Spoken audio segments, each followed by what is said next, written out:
No matter where you come from, no matter where you're going, here's a place where you can take comfort in the knowing that whether if you've come to stay a while or just passing through, this door is open to you. Come and let's be silent. Come and share a hug.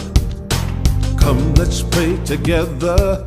Come, love and be loved. From the blissed out to the turned out, from the pampered to the abused, this door is open to you. Come on in. Come on in. Come on in. Come on in. The God in us recognizes the God in you. The God in you.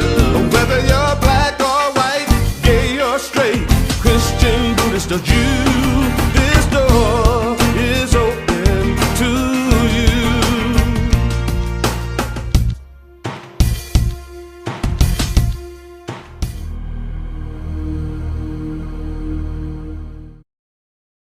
Door is open to you. I want to welcome every one of you that are in the building right now this morning and ask you to turn as we're going to wave and welcome those that are joining us from wherever you are. Welcome into this time together.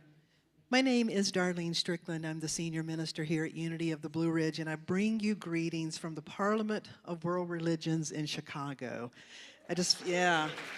What an incredible week.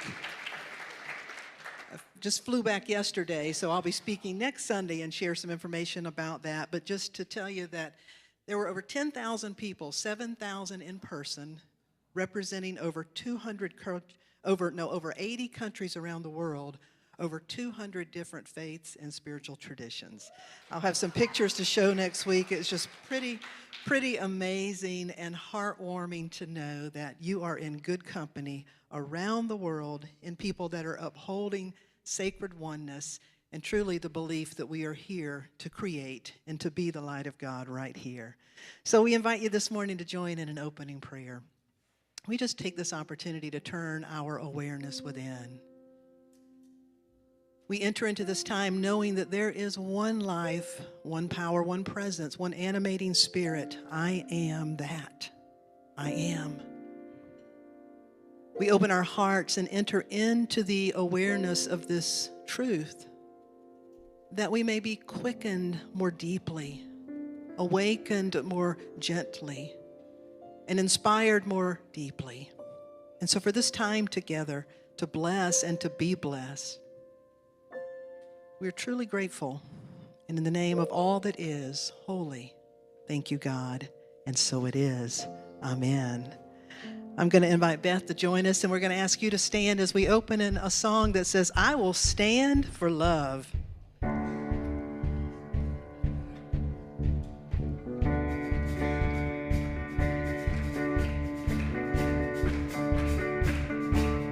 I will stand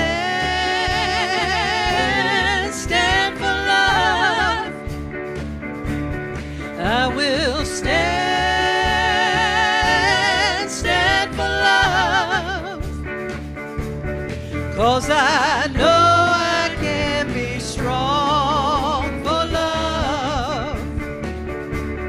Yes, I know I can be strong for love. I'm going to stand for peace, and I will stand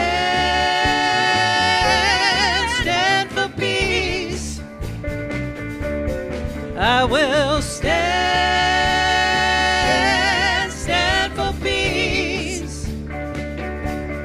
'Cause I know I can be strong for peace. Yes, I know I can be strong for peace. Stand for you, and I will stand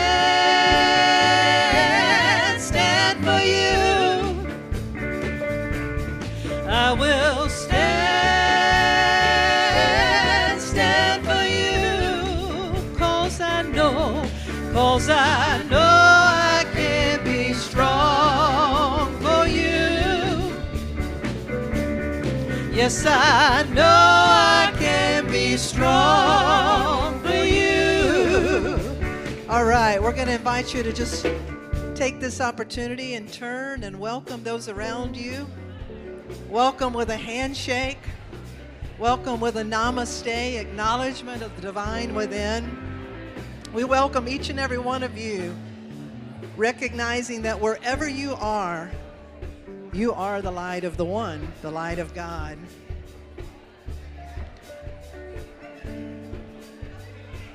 Welcome each and every one. Here we go. Going to stand for love. I will stand for love. Sing it out. You got it. Stand for love. 'Cause I know I can be strong for love. Yes, I know I can be strong for love. Sing it, stand for love. I will stand for love. I will stand for love. 'Cause I know I can be strong for love. Yes, I know I can be strong for love. That last line. 'Cause I know I can be strong for love. Now hold it, hold that right there. Just hold it, hold it, hold it. So I send my love over the mountains, and I send my love over the sea. I send my love into the heavens, and it returns to me. Send my love. I send my love over the mountains. Send my love over the seas. I send my love into the heavens, and it returns to me. So just bring an image to your mind of somebody somewhere around the world. You don't know them, but maybe an image comes to mind, another continent, another place. Just hold that for just a moment and send it, that love, with everything you've got. I send my love over the mountains. Send my love over the sea. Send my love into the heaven, and feel it coming to you. And it returns to me, because it's always flowing through you, and so it is. Amen. Namaste. You sound beautiful. You may be seated. Thank you so much, Beth. We want to take this opportunity to acknowledge our youth program. We have a program for nursery age all the way up through teens.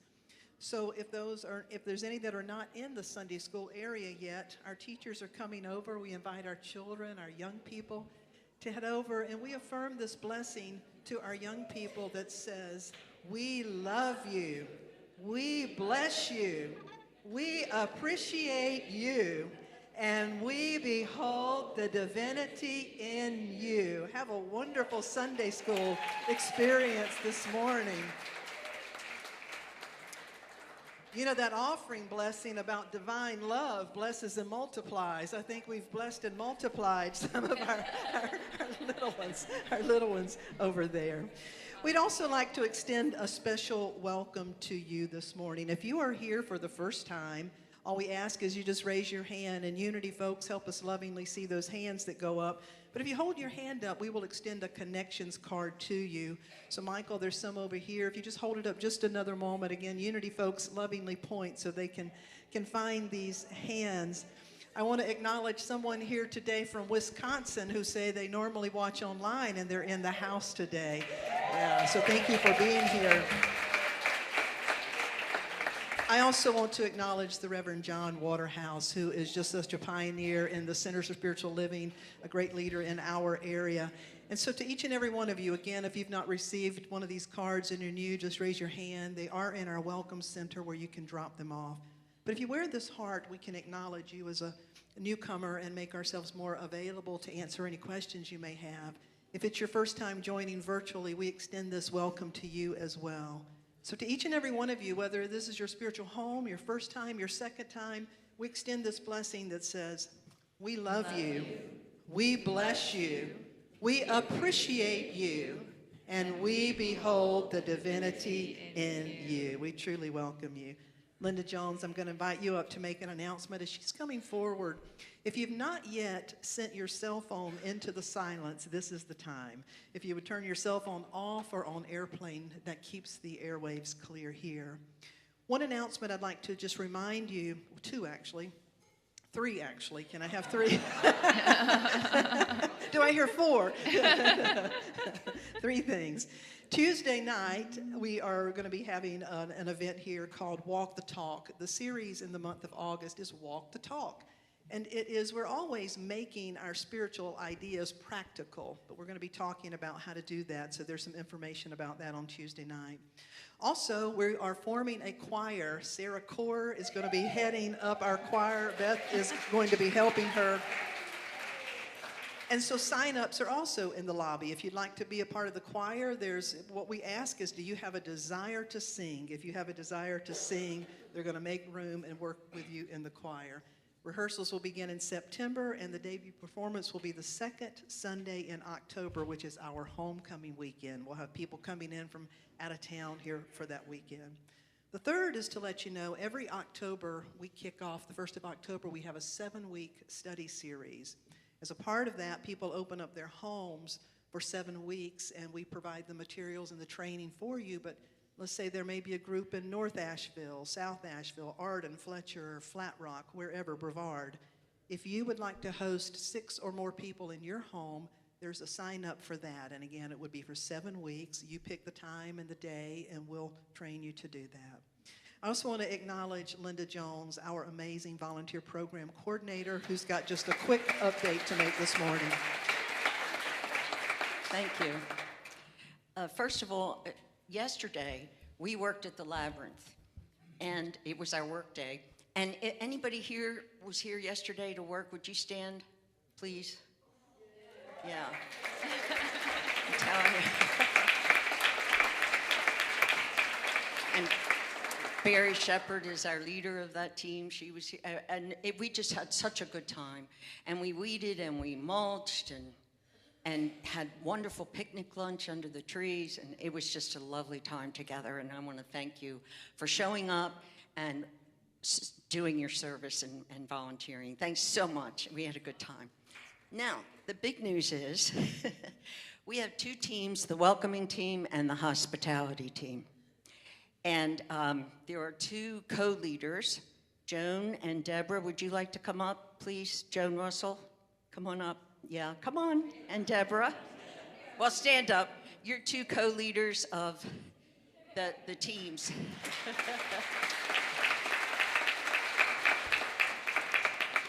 And we're combining those teams, and we're calling it the First Impression Team. Because Unity says that one of the most important things is that first impression. When you see the person, when they receive warm welcoming, and when they receive hospitality and caring. So we're calling it First Impressions Team. We're combining them, and we're having our first meeting today after the service out on the patio. So please join us. We're having a potluck and a meeting. So thank you. We'll see you at the meeting. Thank you very much.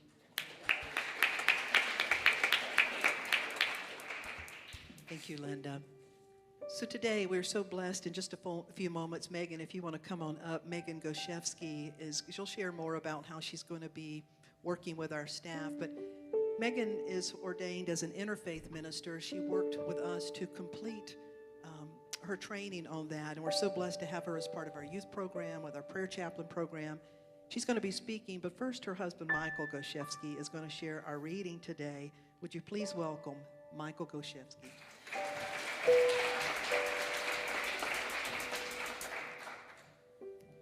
Good morning. I understand that sometimes fear can temporarily overcome faith during life's darkest moments. I do not judge myself for a fleeting lack of faith. Instead, I take it as a cue to reaffirm my belief in the goodness of God. At times, I may feel guided to travel an unexpected or even an unwanted path. In trust, I follow my guidance because I believe I am moving in the direction of my highest good. When my guidance is unclear, I reaffirm that my divine intuition is leading me in the direction of spiritual growth. With trust and in faith, I follow where my path leads. Trust is the essence of faith. The light of faith leads me through the darkness of doubt.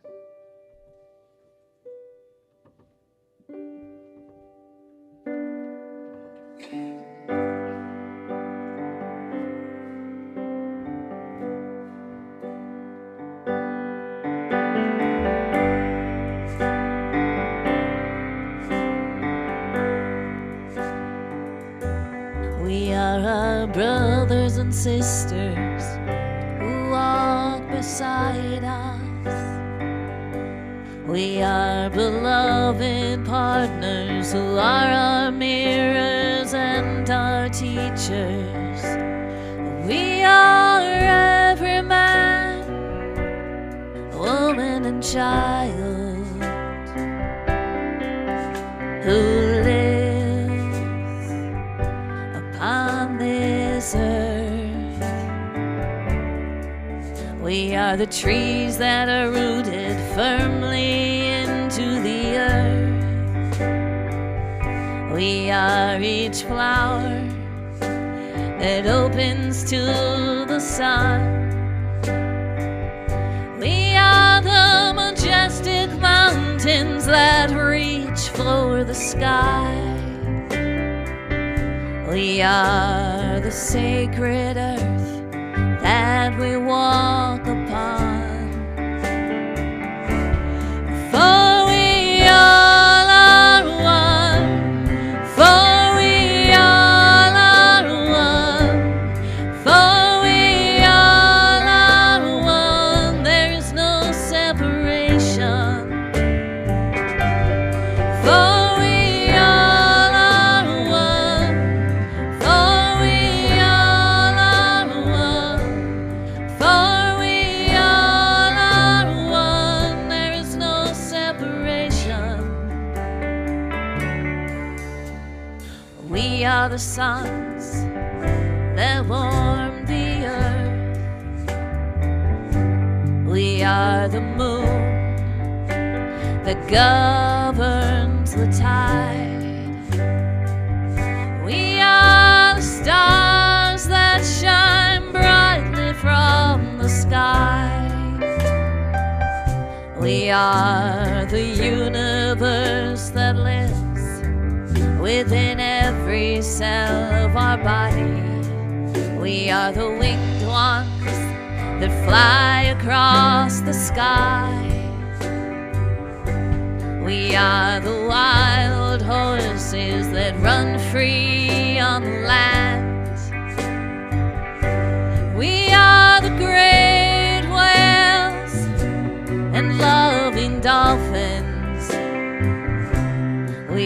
are the wolf, the deer, and the bear. Sing with us if you know this. For we all are one. For we all are one. For we all are one. There is no separation. For we all are one. For we all are one. For we all are one. There is no separation. We are all great beings of light, shining in apparent darkness. We all are love, joy, and peace, the truth of who we are. We are part of the divine, living in a human body. We are all one with God, His beloved child, perfect in His sight. We claim who we are with every breath that we take. We love everyone, knowing they are one of ours. We take care of our beloved earth, knowing that we are all one with it. We give love and live love for all. We see God in everything there is. For we all are one. For we all are one. For we all are one. There is no separation. For we all are one. For we all are one. For we all are one. There is no separation. We are one.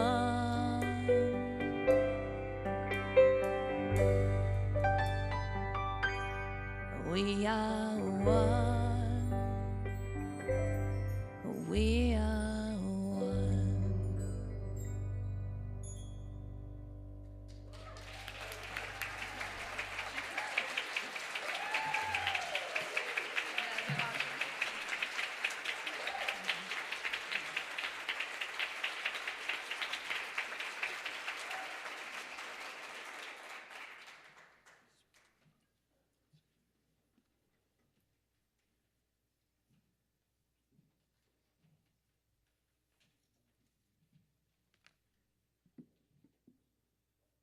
Well, hello again. As you know, Megan will deliver her message here in just a few minutes. And all I wanted to do before she stepped up is to give you guys just a little bit of a background, of a backdrop to what she will be talking about today.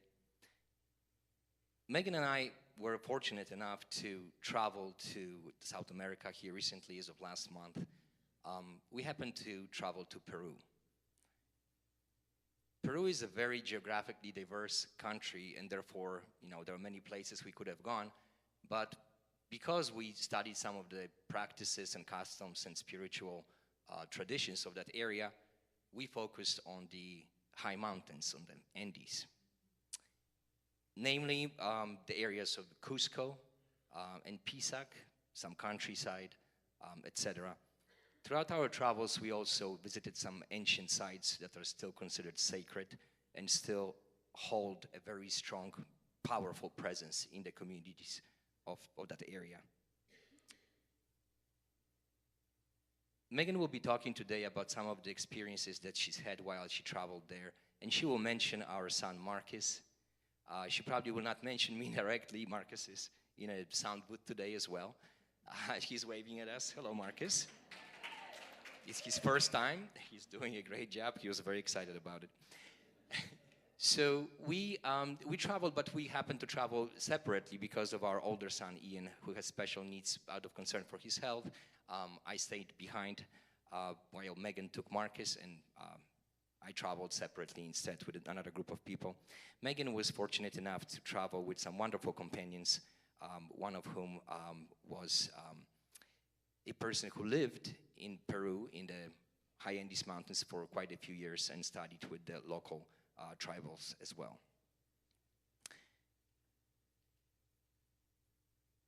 Let's talk a little bit about the spiritual, cultural background, if you will. Today, when Meagan is speaking, you will see some references to the local people and local traditions. And again, it is so rich. It is so rich that I cannot possibly explain all of it. All I'm giving you is we're just scratching the surface here. But to give you just a taste, imagine a place where you go and there are still indigenous people that are so immersed in their ancient traditions, that are so interconnected with all the nature that is palpable, okay? There is a tribe of people, there are more of course, but one of the ones that live in the highest mountains that are believed to be direct descendants of the Incas are the Kohrs people, or the Kohrs tribe. Kohrs cultivate the relationship with Mother Earth, also called Pachamama, and Sacred Mother Earth, correct? And because of that, they have a sacred relationship with Mother Earth as a whole, but also with anything that is within it. So every mountain has a spirit, or the Apu, okay? Every plant has a spirit and divine purpose. Every animal also has a spirit and a divine, who's a divine messenger for us, for humans. And some of them stay with us for a lifetime as our protectors, as our guides. Essentially, all cosmic creation is to be honored and nothing is to be taken for granted. You will hear words like Inti Taita, grandfather sun, or Mama Kia, grandmother moon.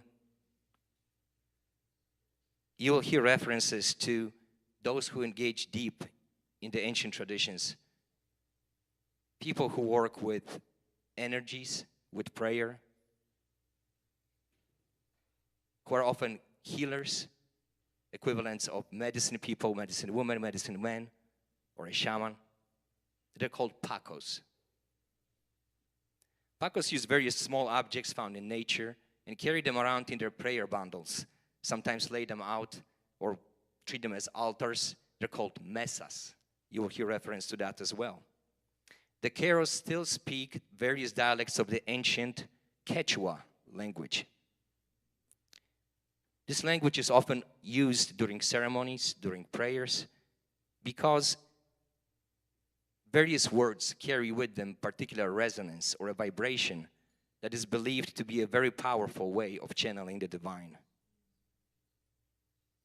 And especially if delivered with high intent, that connection and that message, if you will, can be heard very clear. So again, we are very blessed to have traveled there, and we are very blessed to be here with you today. And Meagan is going to share just a few memories from that trip.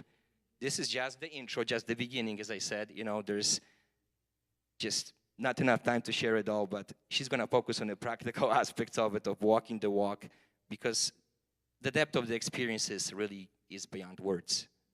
So as part of Reverend Darlene's Sunday series called Walking the Talk, here's Reverend Meagan Gosiewski.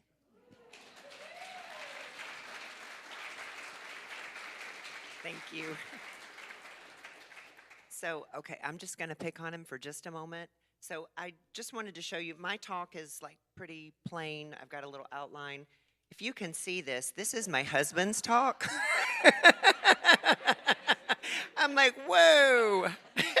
He was very meticulously, and I just very meticulously going through all of his stuff. So thank you. Thank you. He did.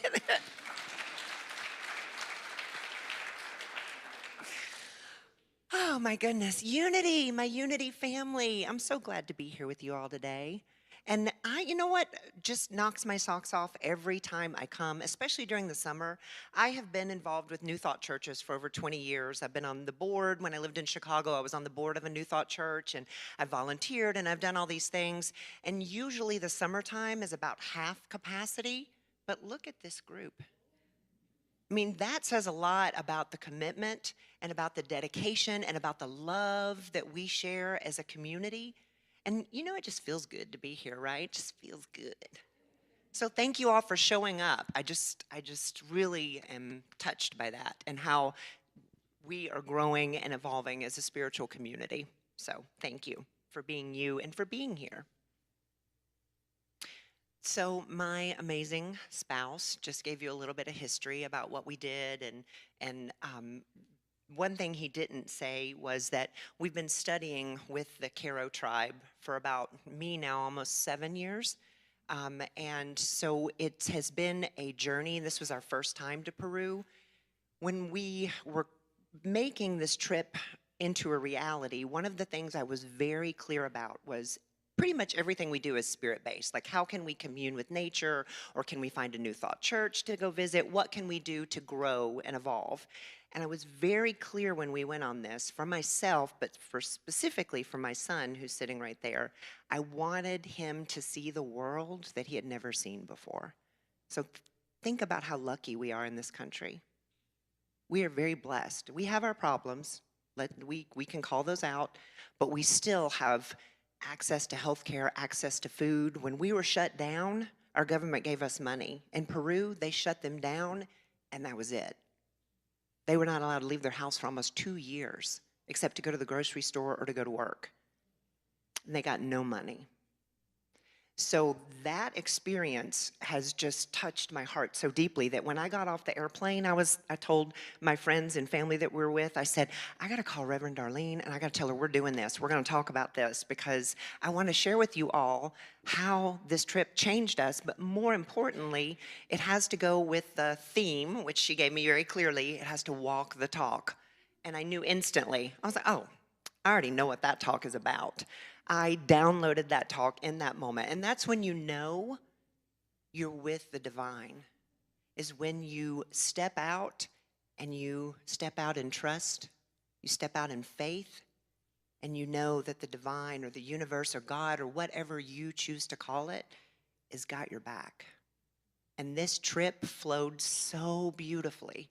It flowed so beautifully. There were bumps in the road, of course. There's always bumps in the road. We are humans.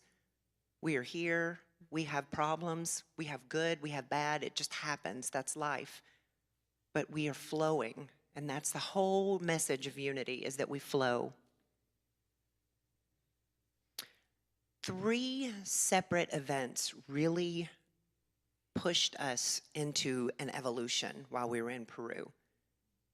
And as you saw my talk today, if you read the newsletter, you see it's about walking in trust. We have to walk in trust. That's the foundation.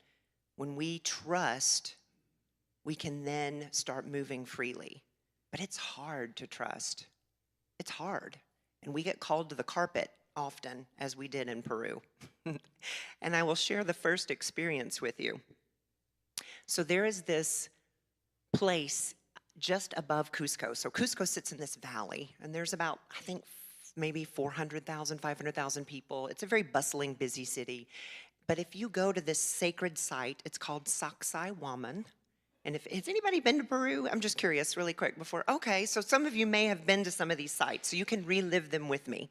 But Sacsayhuaman is an area that sits on a mountain that overlooks the valley of Cusco. It is an ancient site that, as Michael said, Inti Taita, it was built to celebrate the sun, which they call Father-Son. Inti Taita literally means Father-Son.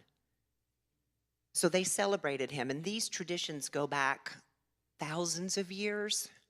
The official history is that this site was built in about the 13th or 14th century by the Inca, and that's what they tell you. However, if you do some research and some digging, you can see that carbon dating takes it back even further, and they're not quite sure, but they think it's probably close to 1,000 years old. They did celebrations, and they still relive those celebrations in Sacsayhuaman today. And so we knew we were going to go there. And if you've been to a third world country, you know that there's a lot of need, and there's a lot of what we would consider pushiness. Like they're always like, oh, do you want to buy this? Do you want to buy that? Do you want to come to my restaurant? Do you need a massage? Do you need shaman work? Do you need blah, blah, blah, blah? And you're just, it can be overwhelming. And of course, we knew when we got to Saksai Woman that, and I'm not going to lie, some people, when they hear that, they think I'm saying sexy woman, and I'm not. I'm saying Saksai Woman. Anyway, but it may come out fast. So we knew when we got there, okay, we're just going to do the little tour that we're going to do. We had some information, and we are not going to talk to anybody. We're going to put our heads down, our hats are going to be on, and we're just going to plow on through until we can get inside. Well, of course, that's not how it happened. Sometimes God has a little different idea for you. And this beautiful soul stood in front of us as we were paying our way in, and we were just kind of darting around. And this beautiful soul stood there, and he said, would you like a tour? And there was this moment of pause where I had made up my mind what I was going to do, and then the universe said, do this instead.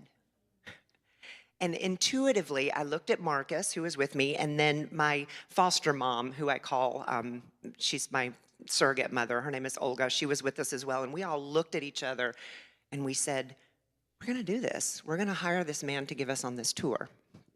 So his name was Wilbur, and he was from the Karo tribe. And if you can imagine a sprite in the human form, this would be him. He immediately was so excited we hired him. He was like, yay, follow me. And he whips out a flute and he starts do, and we're dancing. And all of a sudden it's like the whole energy changes and we are dancing up this mountain and he's playing these songs. And it was just so sweet and so beautiful. There we were standing on this mountain with this man playing this flute, and it was echoing off these rocks. Now the rocks are like, and I will tell you, I took lots of pictures, and for whatever reason, my phone was cleared of those pictures. I was able to put a few on my social media, but most of them got cleared off. So that's the magic of Peru. You just got to roll with it. So I would have loved to show you some pictures, but I would encourage you to look it up if you want to see. So we were there, and he was doing this beautiful music and just telling us all these beautiful stories, and it was so powerful. There was this one moment where he said, I want you to climb to this big mountain here. We're going to do like a hike up the side of this mountain. Now, mind you, there are hundreds of people everywhere. You hear languages from all over the world. Tour guides are all with these people. There's all this stuff, and he wants to take us to this one place where there's no one. Trust. So we said, okay. And it was enough to where Olga could not come with us, so she had to stay down. But Marcus and I hiked up this mountain, and we get there, and he is just do. And then all of a sudden, he puts his flute up, and he goes, we will now go in this cave. And he's deadpan, I mean straight. And we said, oh, okay. And he said, I give you 2 rules or 2 things you need to do. Always keep your hand on the left side of the cave, and be prepared to stoop down a little bit. Okay. So we go around the corner, and then all of a sudden he disappears in the cave. And we're like, and Marcus, I know, is remembering this moment where we were like, okay, well, we have to trust. So we just put our hand on the wall, and we start going in, and it's pitch black, pitch black. We could see nothing. So we're going along, and Marcus goes, Mom, it's really dark. And I said to myself more than my child, it's okay, calm down, take a deep breath, we're gonna be just fine. Wilbur said, leave your hand on this wall. We start walking, and it's getting tighter and tighter and tighter, and there's a smell of llama poop and pee, because there were llamas all over, and it's smaller and smaller. And I had a walking stick in my backpack, and it was scraping the top, and we were literally down. And then Marcus is like, Mom, it's getting so small. It's getting so small. And it was a moment where I almost felt myself hyperventilate. It was pitch black. We were like this on this wall. And I said to myself, more than my child, it's okay. We have to trust. Keep your hand on the wall. Keep going. And then all of a sudden, we saw a spark of light. And we ran. We ran out of that cave. And we were so excited that we got out.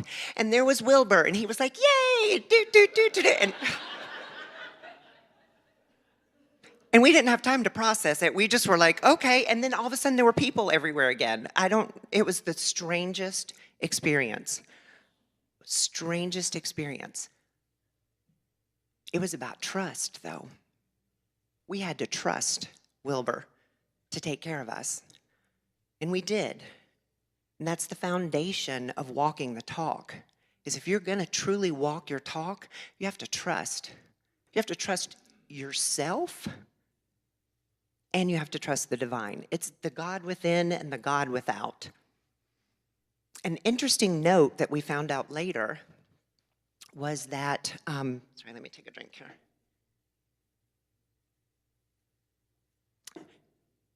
In the Paco tradition, which the Pacos are what we would call a shaman, they take initiates to a cave to do that exact thing. Why were we the only people who did this out of all those other people? I'm sure other people have done it because Wilbur led us through. I'm sure he's done that before, but no one else was doing it at that time, and we didn't see anyone else go back in that cave. So Marcus and I were initiated in some weird way, but we trusted. Psalm 56:3, whenever I'm afraid, I will trust in you. Whenever I'm afraid, I will trust in you. I will trust in the divine, but you know who else I'm going to trust? Myself. We have to trust ourselves.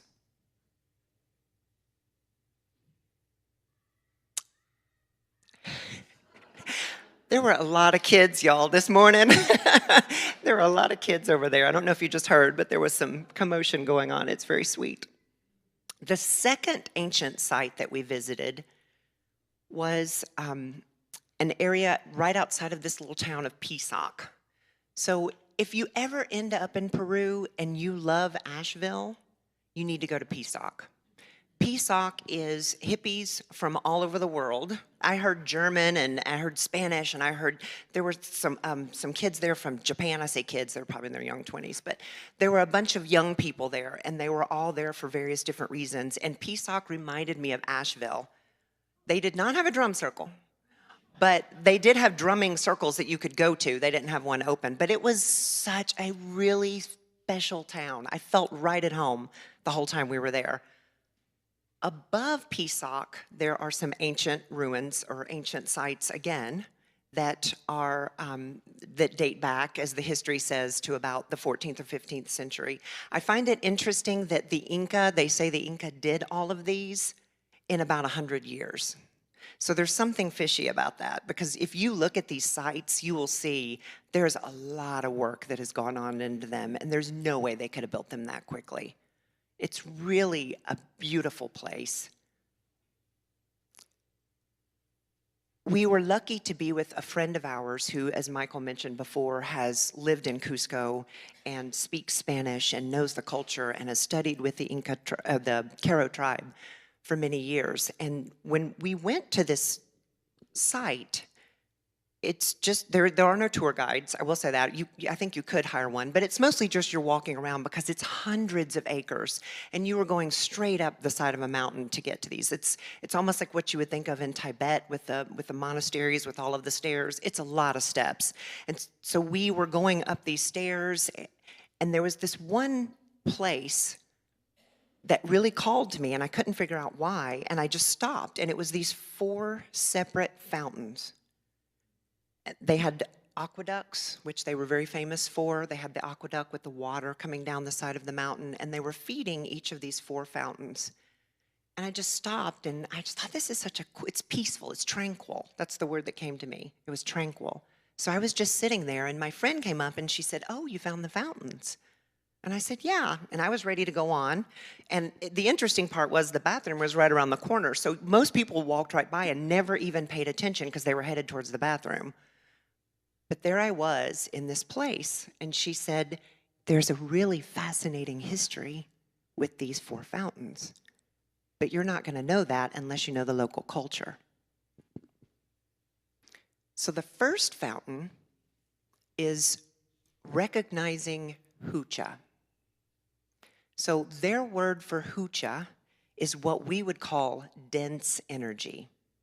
You know that feeling when you have a fight with a friend or a relative, or you watch the news for 5 seconds and you get, right?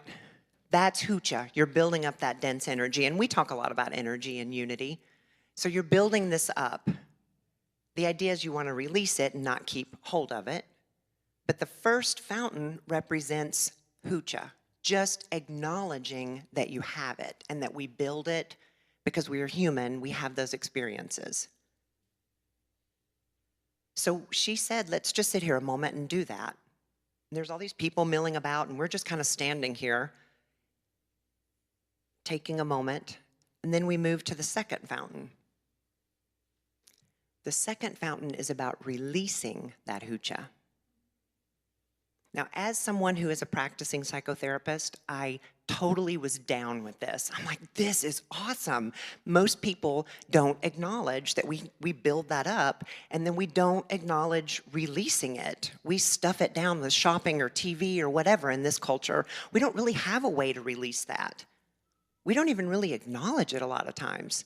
It's just there. We know it's there. We feel the tension. Sometimes we release, but a lot of the times we just find the next thing to entertain ourselves with or distract us. So we sat there for a moment, releasing. The third fountain was what they call bringing down the Sami. So if hucha is dense energy that we collect, being a human and our experiences, Sami would be what you would think of as the light of God or the divine, bringing down the divine. I like to think of manna from heaven. That's when I think of Sami, I think of manna falling down. It just feels good. It's the bliss that we all seek. It's that connection. But the interesting part about the Karo people and the Inca and the way they believed is that it's not bad or good. Neither one of them are bad or good. Hucha is not bad. It's just dense. They don't have those understandings of bad or good when it comes to experiences. So you have dense energy and you have light energy. They both serve their purpose. They both are here for a reason. You don't want to be too heavy in the hucha, and you don't want to be too high on the Sami because you're not grounded. We need a little bit of both to keep us here in this human experience. So we brought down the Sami, and we're sitting there, and I know people, and our boys are just like walking. There's llamas and people everywhere, and the boys are just kind of doing their thing, and we're just sitting here and just bringing this down and just feeling good. And then finally she said, okay, we need to move to the fourth fountain. The fourth fountain is you become the offering. Now, what I mean by that, if we're going to put it in August 2023 unity terms, you walk your talk. You become the gift of the divine. All of your actions, your thoughts, your words, your deeds, everything that you're doing is a gift. When we're walking in universal flow, that just comes naturally. I looked at my friend and I said, can I go back and start all over again? Because I know by the end of this day, something is going to happen and I'm going to have hucha again. And she said, oh, absolutely. The whole idea is that you do this over and over and over. It's not a one-time thing. So here in the meditation, in just a few minutes, we're actually going to do that. I'm going to walk you all through the meditation of releasing and becoming the offering or the gift.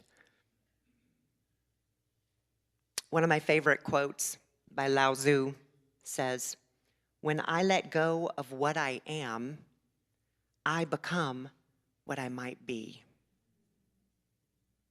I become what I might be. When we make room, when we let go of hucha, when we let go of all that dense energy, when we let go of old habits, old thought patterns, old relationships that are no longer serving us, that job, that whatever it might be, we make room for the gifts that the universe has for us. We have to let go first, though. So as I mentioned before, we have to trust and then we have to release. And the last experience that we had was probably the most powerful. I feel myself getting choked up.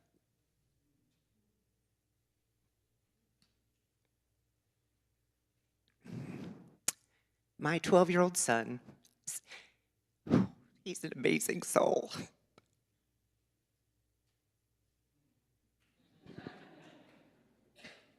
He's an awesome kid. He really is. He's not perfect, but he's awesome. We were with a friend who has a son who is Marcus's best friend, who is also the same age.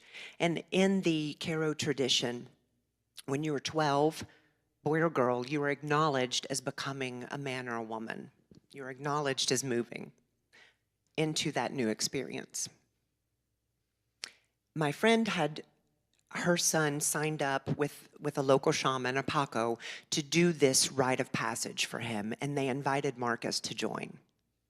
So Marcus got to sit with this shaman, who is actually, if you know the Shift Network, does anybody know the Shift Network?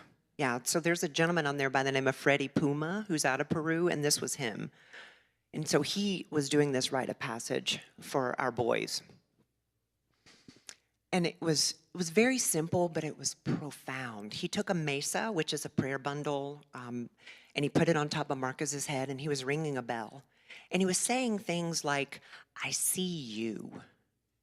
I see who you might become. Remember who you are. It was powerful. And then he did this really cool thing with tobacco smoke, and it just kind of sat on Marcus's head, and it looked like he was on fire, and it was really cool. I'm sitting there watching all of this, and I'm thinking to myself, my son is becoming a young man. I have to accept that. I have to accept that I'm doing the best I can. My husband and I we're on this road together, and we are trying the best we can. We are white. My son is African American. He's going to have a very different experience than us. All these thoughts are going through my head. He's becoming a young man. What does that mean? What does that mean for him? How is he going to look? What is he going to be? La, la, la, la, all those thoughts. And I just kept feeling this voice say, shh. It's okay. You have to accept. That's the third piece of this, is we have to accept. And that's hard, because I want to protect him. I want to make sure that he does everything right, and I want to pick his friends. Oh no, you can hang out with them, but you can't hang out with them. And I want to, but I can't. He's a growing boy. He's going to make his own decisions, and I have to just be okay with that, as hard as it is. And as a proud member of ACOA, I don't know if you know what that is, but it is Adult Children of Alcoholics. We say the Serenity Prayer. And that's the prayer that kept coming to me during all of that. God, grant me the serenity to accept the things I cannot change, the courage to change the things I can, and the wisdom to know the difference. I have to have the wisdom to know what I can change and what I can't. So, Richard, would you mind coming up and playing me a melody? Trust, release, acceptance.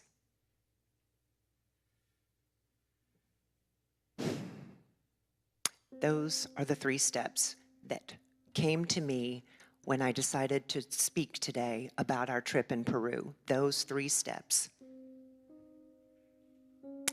And I hope my son is hearing those steps. And I hope all the children and all of us are hearing those steps. Because once we learn to trust, take a deep breath, life becomes a little bit easier. So let's take this within now. I'm going to guide you through the 4-fountain meditation. Let's take a deep breath and release. Putting your feet on the floor. And envision this as you like. Just let your mind take hold of the vision of the first fountain. You're standing in front of the first fountain and you hear the water trickling. Slight breeze maybe caressing your face. You can feel the warm Peruvian sun on your shoulders. And you acknowledge, as we are human, we have these experiences that bring forth hucha or dense energy. We just acknowledge them in the first fountain. Acknowledge that experience that created the hucha. There's no judgment. There's no bad. There's no good. There just is. So in this step, we are just being with it and sitting with it.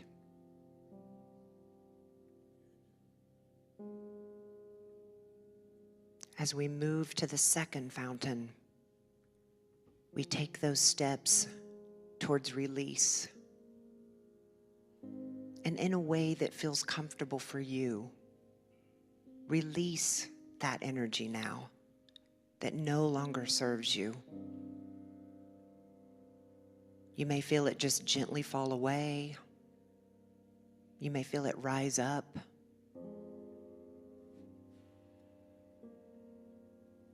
You may feel it falling to the ground, going back to the earth, however is best for you, but just let it go. Let go of all those thoughts that you're not worthy, that you're not good enough. Just let them go.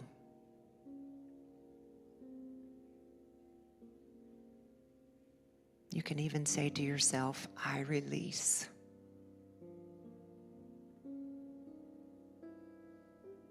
As we move to the third fountain, we start bringing in that light. Oh, the light of the divine. Just feel it falling from the heavens, just cascading down. Beautiful light of God. Just feel that bliss, that love. Feel the love that the universe has for you, because you have made room for the gifts. You have made room for new adventures,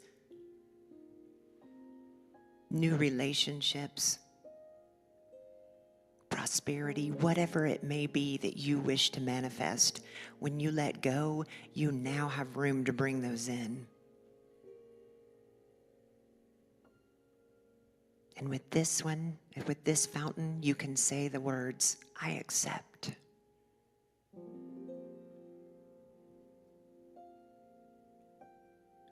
Now we move to the fourth fountain.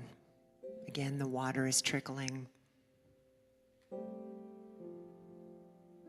Here we are acknowledging that we are the offering. We are the gift. We walk our talk. This is the part where we start in action. We are moving forth into that new manifestation, that new dream, that new goal.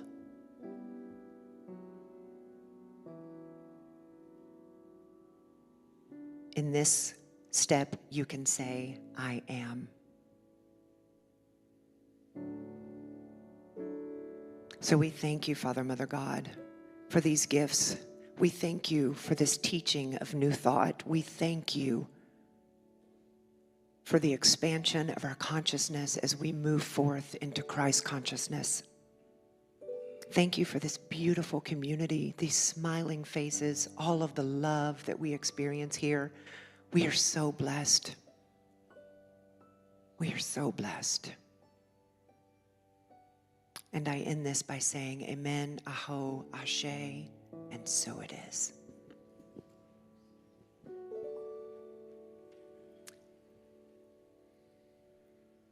Are you back? I just want to make sure you're back first.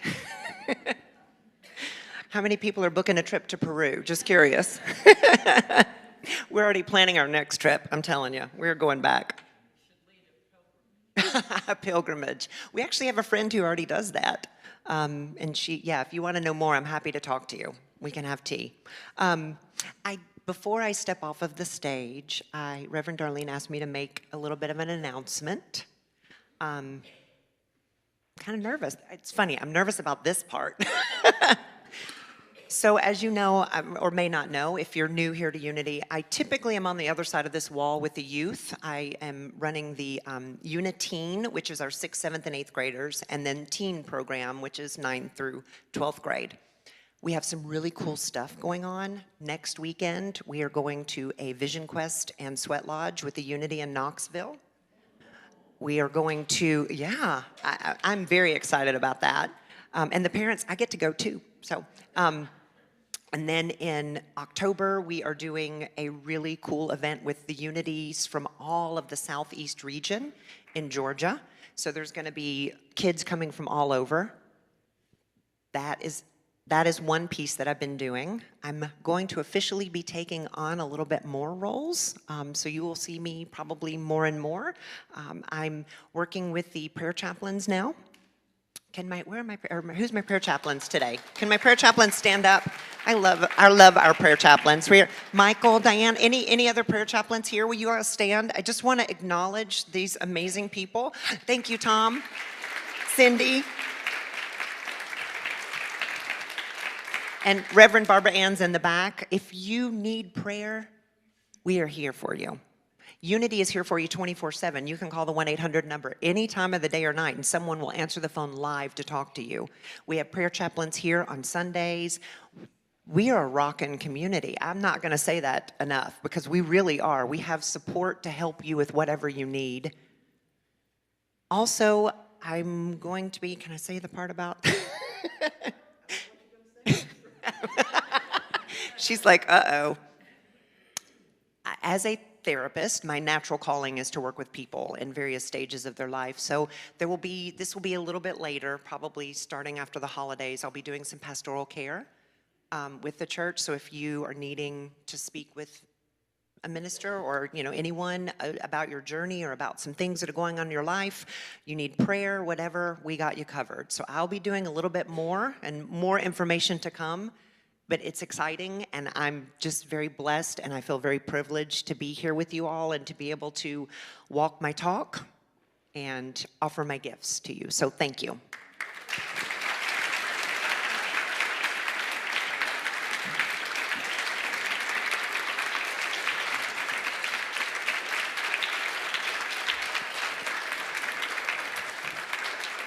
Megan, Michael, come on up.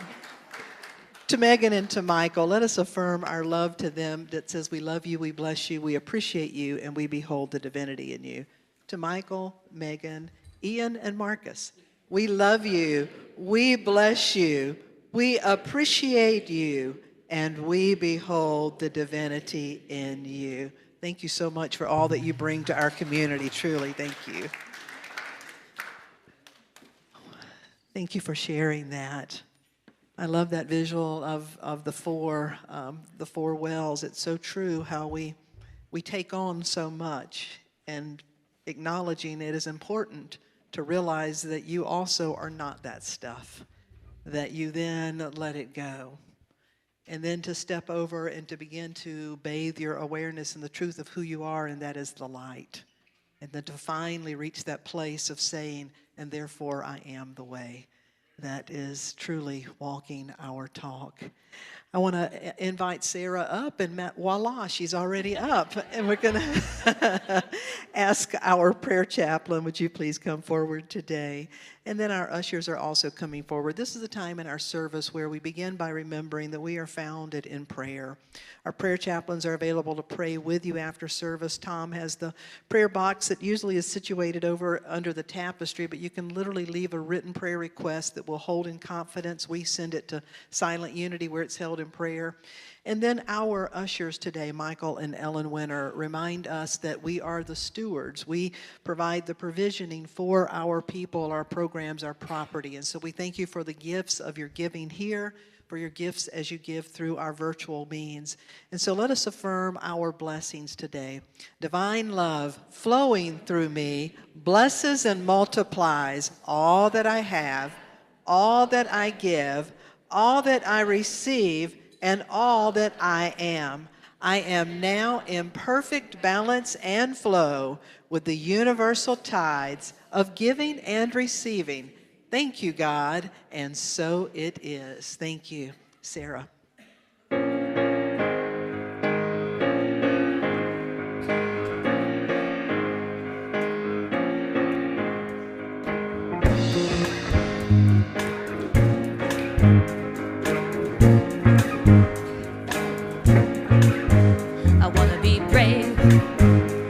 Step out. I want to take all these inhibitions and throw them on the ground. I want to break free. I want to do it now. I want to take everything that I have and shout them all out loud. I want to carry the light around me. I want to carry all the light that found me. I want to carry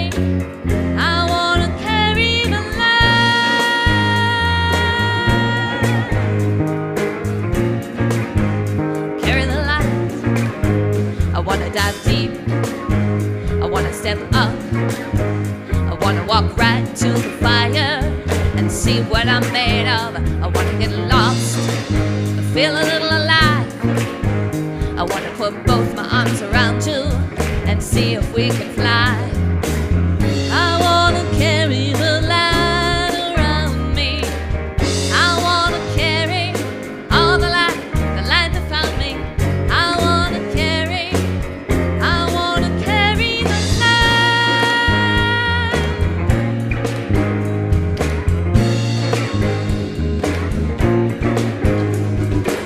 this light is like a neon surge. It's hitting up my body, I can feel it burn. It's hitting you too, but that ain't nothing unusual. Cause every time I see you, I think, my God, how beautiful. I see light in the way you move. I see light in your face and in your attitude. I see light every time that you take a breath. I see light pouring out like it's never gonna end. Can you see? Life is more than what it seems. Can you see?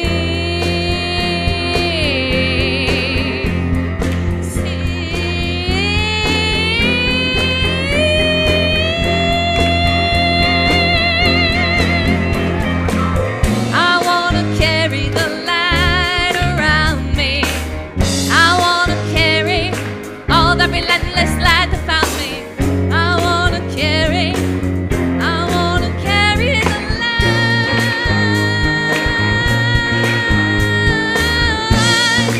I wanna carry the light.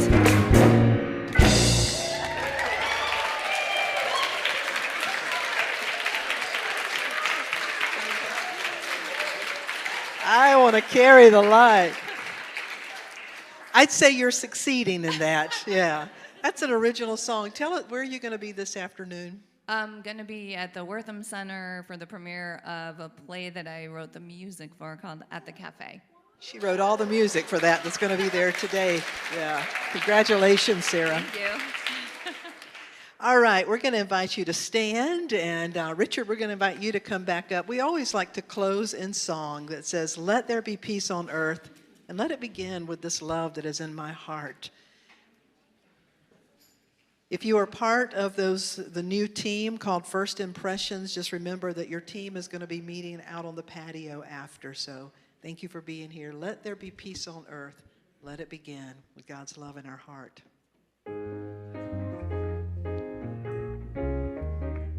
Let there be peace on earth. and let it begin with me.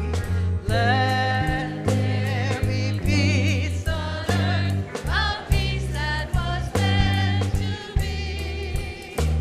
with God as creator.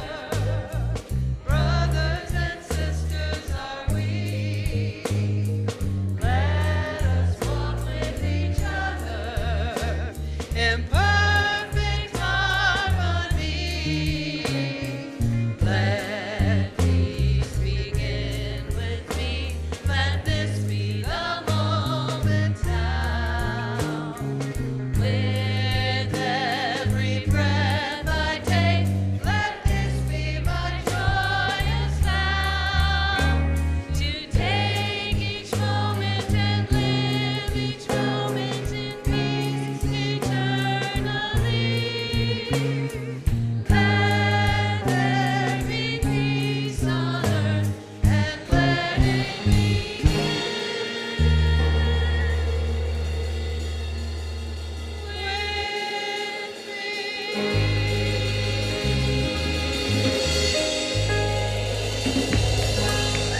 Have a beautiful week. Thank you.